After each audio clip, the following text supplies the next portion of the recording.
Joining me in studio are a few special guests, and one is celebrating a birthday. But first, here are your trending headlines for Friday, August 4th. As of 12:01 this morning, you don't have to pay state sales tax on select items. Plus, practicing yoga may help with depression and how Hollywood is getting people to the movies.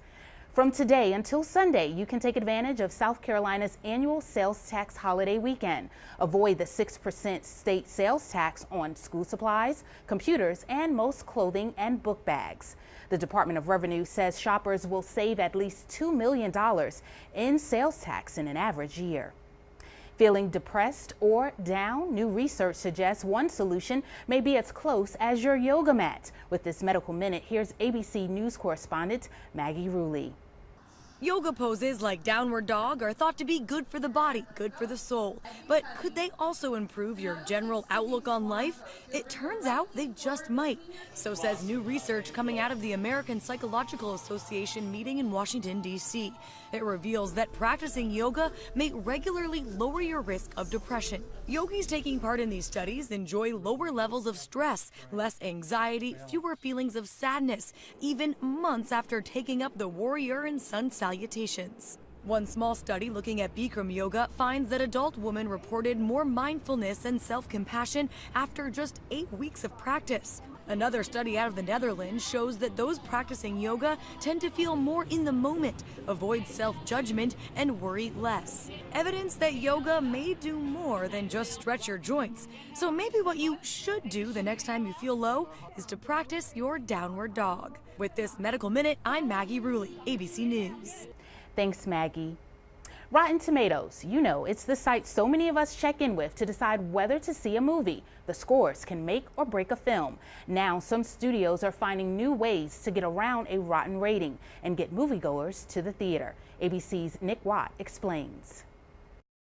Rotten Tomatoes ratings now cast such a long and large shadow that Hollywood is fighting back. Huge mistake. The Emoji Movie just bagged a hefty $24.5 million opening weekend, despite a tomato meter rating hovering around a dismal 7%.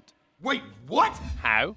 Well, Sony marketers cleverly embargoed all reviews until just hours before the movie actually opened.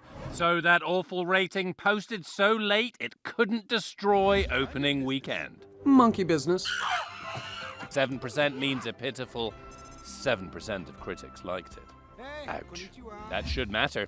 A recent national research group study suggesting 7 in 10 people say they're less likely to watch a movie with a very low score. This summer, Baywatch hobbled by a low score. How many gold medals do you have? Probably 0.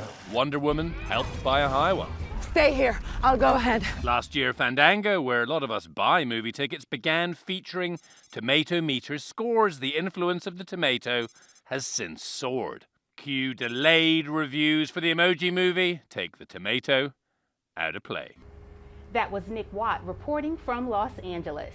Several movies are opening this week, like The Dark Tower, Kidnapped, and Detroit. But if you're looking for something to do tomorrow and going to the movies is not in the cards, head over to Cornerstone in Orangeburg for an evening of entertainment, food, and philanthropy. And you'll likely see these Tinseltowns and ATL celebs: Dr. Maurice Lee, China, Flex, and Michael McFadden. That's right, Kim.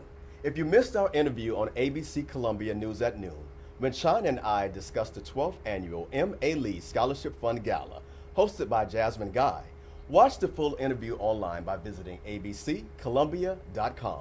We hope to see you tomorrow at Cornerstone, located in Garden City. The event will be held at 1481 Chestnut Street at 6. Now, the most important part of the event is that we're helping deserving high school seniors get a jump start on the college career. Join us for news, weather, sports, and more on air, online, and on the ABC Columbia mobile app. Here's a sneak peek at tonight's episode of 2020. I'm Kimberlei Davis. Enjoy the rest of your Friday. Have a good weekend. And thanks for watching. She's the teenager just sentenced to prison for texting, encouraging her boyfriend to kill himself. So why isn't she behind bars? Now, stunning new details, new interviews. Will she actually serve the time? The all-new 2020 breaks tonight at 10/9 Central on ABC.